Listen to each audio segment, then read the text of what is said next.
Bonjour à tous! Et si le vrai problème avec ton ex aujourd'hui, c'était d'attendre trop ou pas assez? Aujourd'hui, tu attends un signe, un message, un déclic, ou au contraire, tu agis trop vite dans la peur finalement de perdre ton ex. Mais si le vrai souci n'était pas ce que tu fais, mais plutôt quand tu le fais. Je vais t'expliquer dans cette vidéo justement pourquoi le timing, c'est ce qui fait souvent toute la différence dans une reconquête amoureuse qui réussit. Alors, il faut savoir avant de commencer que pour vraiment maximiser tes chances et éviter les erreurs qui peuvent tout faire capoter, sans même parfois t'en rendre compte malheureusement, je t'ai préparé volontairement une petite checklist ultra claire de 14 interdits à ne surtout pas commettre. Donc c'est un lien que je t'ai laissé juste en dessous de la vidéo. Je te conseille vraiment d'aller le récupérer dès que tu auras terminé de voir celle-ci.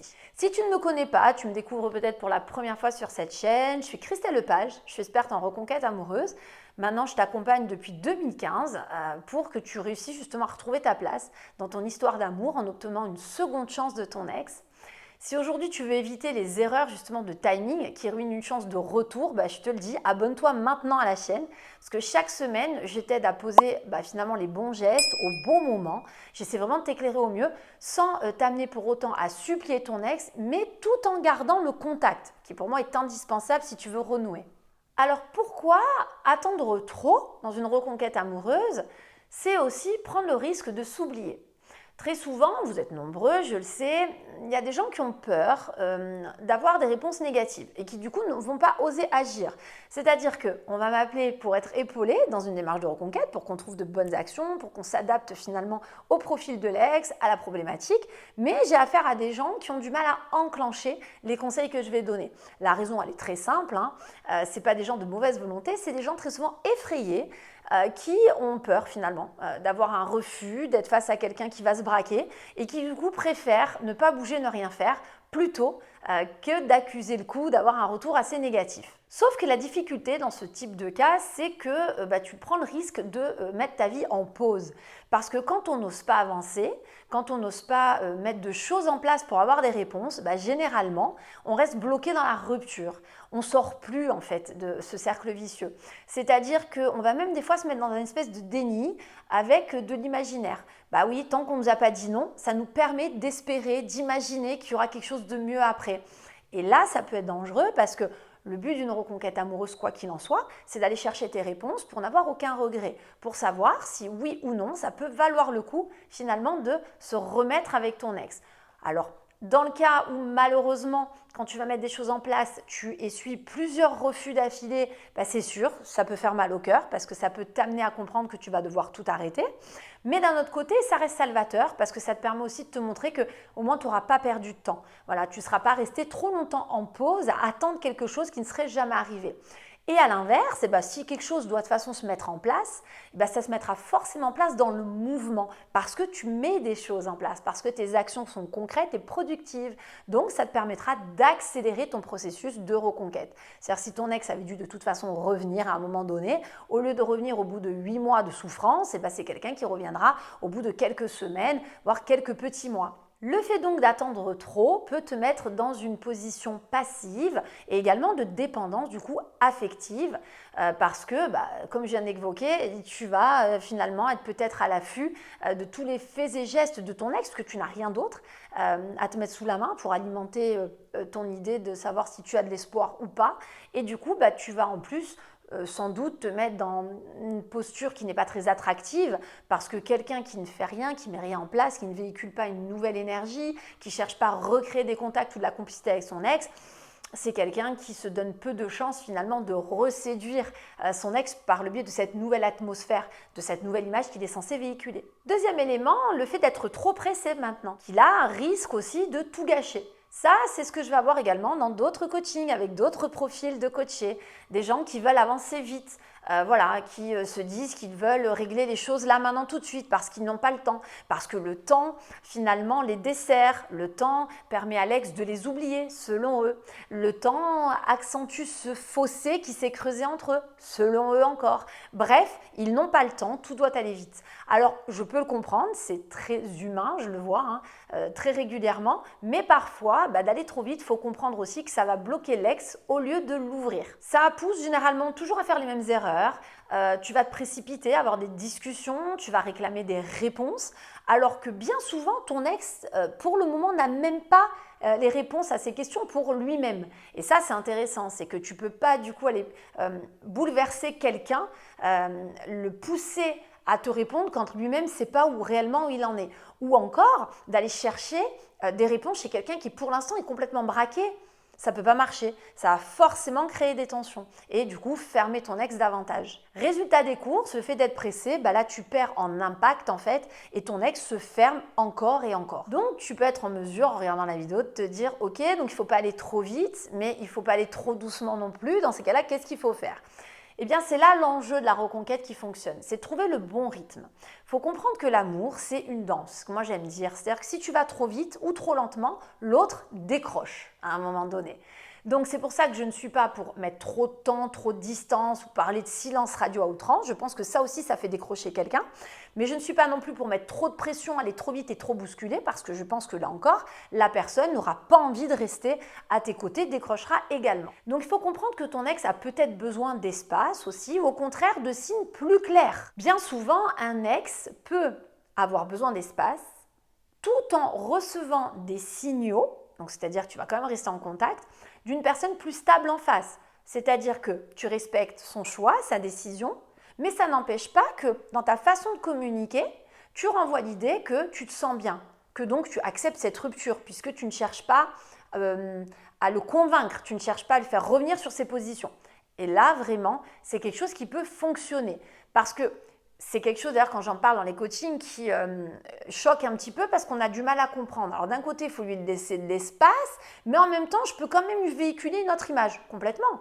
Je peux respecter demain que, par exemple, une personne n'ait pas envie d'enfant là maintenant tout de suite, parce que ce n'est pas le moment, parce que c'est quelqu'un qui est effrayé par l'envie d'avoir un enfant, mais je peux pour autant lui montrer que la vie de famille, c'est super intéressant, c'est super attrayant. Aller au restaurant et lui montrer un petit bout derrière qui est âgé peut-être que de 3 mois et de lui montrer la complicité que la maman développe avec son enfant, de faire remarquer le beau sourire de ce petit enfant et de constater que ma compagne, qui par exemple c'était une femme, n'était pas prête à avoir un enfant, peut complètement apprécier aussi cet échange. Pourquoi ? Parce qu'au moment où je vais lui montrer ça, c'est pas pour lui mettre la pression, lui dire voilà, dès qu'on rentre à la maison ce soir, il faut en enclencher cette volonté de faire un bébé tous les deux. Et c'est ça en fait que j'appelle le bon rythme. C'est de comprendre que tu peux respecter la décision de ton ex du coup, sans chercher à tout de suite là aller trop vite dans ton timing, à vouloir des réponses positives, tout en travaillant parallèlement sur une jolie image, quelque chose qui rassure ton ex dans ta posture, ta façon d'être et qui donc va amener à un point d'équilibre qui va permettre à ton ex de te sentir présent sans pour autant se sentir étouffé. Raison pour laquelle mon 4e point va être de te parler de reprendre le contrôle de ton tempo. Arrête de caler ton rythme en fait sur ta volonté de faire revenir ton ex. Si aujourd'hui, quand tu veux prendre du recul pour faire, on va dire, ou appliquer les bonnes stratégies et que tu t'appuies sur ta volonté de faire revenir ton ex, ça ne peut être qu'erroné. Tu vas manquer d'objectivité. Donc tu vas plutôt avoir envie d'être ou trop pressé, pour ce que j'ai évoqué, ou finalement trop lent, de peur d'essuyer des refus. Demande-toi plutôt qu'est-ce qui va être bon et juste pour moi aujourd'hui, en réfléchissant à tes peurs seulement. C'est-à-dire que tu vas prendre une liste, un papier, et tu vas écrire dessus ce que tu aurais aimé faire aujourd'hui. Et tu vas t'apercevoir qu'une fois que tu auras écrit cette phrase, il faut que tu associes s'il y a une peur derrière. Est-ce que j'ai envie de faire ça aujourd'hui par peur de perdre mon ex ? Est-ce que j'ai envie de faire ça aujourd'hui par peur finalement que les choses n'aillent pas assez vite ou parce que mon ex pourrait m'oublier ? Est-ce qu'à l'inverse, j'aurais voulu faire ça mais je ne le ferai pas parce que j'ai trop peur que mon ex m'envoie bouler ? Bref, tout ce qui va être le résultat d'une peur doit être barré. Et demande-toi plutôt, est-ce qu'aujourd'hui, si par exemple je prends un contact avec de la bienveillance, sans pour autant prendre la tête à mon ex, c'est quelque chose qui me ferait du bien, c'est quelque chose qui pourrait peut-être recréer du lien, eh bien si ça, c'est pas motivé par une peur, c'est parce que tu as vraiment envie de le faire, parce que tu as envie de prendre de ces nouvelles, parce que tu as envie d'avoir un contact, tu vas te rendre compte que c'est une action généralement qui va être productive, parce que tu n'en feras pas trop et parce que tu seras en mesure du coup aussi d'agir plutôt que de ne rien faire. Si à l'inverse, tu as très envie de prendre contact avec ton ex, mais que la seule motivation, c'est le manque, c'est le fait de te dire « Oh là là, ça fait déjà une semaine que j'ai pas pris de nouvelles, là ça commence à faire trop, mon ex va m'oublier, mon ex va rencontrer quelqu'un d'autre ». Là encore, tu peux rayer ta liste parce que finalement, la motivation n'est pas bonne. Ce qui insuffle cette action n'est pas de l'ordre du bon timing, c'est simplement ta peur qui te pousse à mettre ça en place. Ce qu'il faut donc comprendre, c'est que le bon timing, c'est quelque chose où tu le ressens, où tu te rends compte que c'est le bon moment pour le faire. Tiens, mon ex était ouvert cette semaine. Je sens mon ex un peu plus apaisé. Je sens mon ex moins piquant, moins piquante. Eh bien, peut-être que je vais tenter aujourd'hui de reprendre un peu des nouvelles. Ou alors, ça peut être aussi, j'ai trouvé la dernière fois que mon ex a eu pas mal d'échanges, mais ça s'est pas bien produit. Enfin, j'ai trouvé quelqu'un un peu encore dans le contrôle, un peu sur la défensive. C'est peut-être qu'au niveau du timing, il va falloir laisser encore un peu de temps. Ce que je vais t'expliquer dans cette vidéo, c'est qu'à un moment donné, tu es aussi en mesure de ressentir les choses. Parce que tu le veuilles ou non, même si tu as affaire à des professionnels, même si moi, dans mon métier, je connais très bien la reconquête amoureuse, je ne serai jamais autant à même que toi de ressentir ton ex. Et c'est normal parce que c'est toi qui connais ton ex. Les seules choses qui vont faire que tu vas faire n'importe quoi, généralement, ce sont tes peurs. Et du coup, ton timing sera ou trop lent ou trop pressé. Mais quand j'entends dans mes coachings « Oh, mais Christelle, moi j'aimerais mettre telle chose en place, mais je ne sais jamais quand, j'ai peur de faire trop vite ou j'ai peur d'en faire trop », eh bien, le meilleur conseil, c'est ça. C'est de te dire « Ok, prends du recul et pose-toi des vraies questions. Est-ce que ce que tu as envie de mettre aujourd'hui en place est en adéquation finalement un peu avec ton ex, dans sa façon d'être, dans la façon qu'il ou elle a de te répondre ?» Tu es confronté à un ex qui est complètement dans le burn-out en ce moment, qui ne va pas bien, tu peux te montrer bienveillant du coup, mais tu te rends bien compte que tu ne vas peut-être pas pouvoir lui proposer d'aller faire un resto là ce soir, peut-être pas en mesure d'accepter. Par contre, tu peux avoir un ex qui à un moment donné, une certaine étape, va se radoucir. Ce n'est pas que ton ex est en train de te dire qu'il ou elle veut se remettre avec toi, mais en train de te faire sentir que il ou elle n'est pas hermétique à garder des contacts, à qui tu vas proposer, parce que justement cet ex-là est passé par des moments difficiles, d'aller partager un ciné ou une sortie pour lui changer les esprits. Et là, tu vas te rendre compte qu'en fait, au-delà du côté où c'est le bon timing, tu as trouvé le bon moment, c'est parce que c'est une question aussi de feeling. En fait, ce que je vais t'expliquer dans cette vidéo, c'est qu'un bon timing, c'est aussi une question de feeling. Mais un feeling qui n'est pas assujetti à nos peurs, un feeling qui est plutôt en fonction de comment toi tu te sens.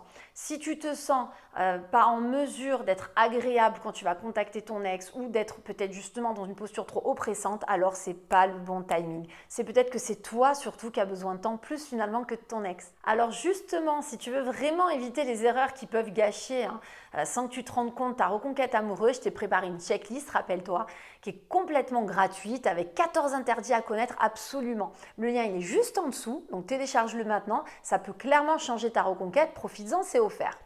Pense au petit like également d'encouragement si ce thème de vidéo te plaît pour que je sache que je peux continuer à en faire. Si tu veux apprendre à faire les bons pas au bon moment, sans précipitation, sans attendre pour rien, abonne-toi parce que je suis là chaque semaine pour justement t'aider à avancer avec plus de lucidité, plus de confiance et beaucoup moins d'erreurs surtout. En attendant, je te dis à très bientôt et prends soin de toi.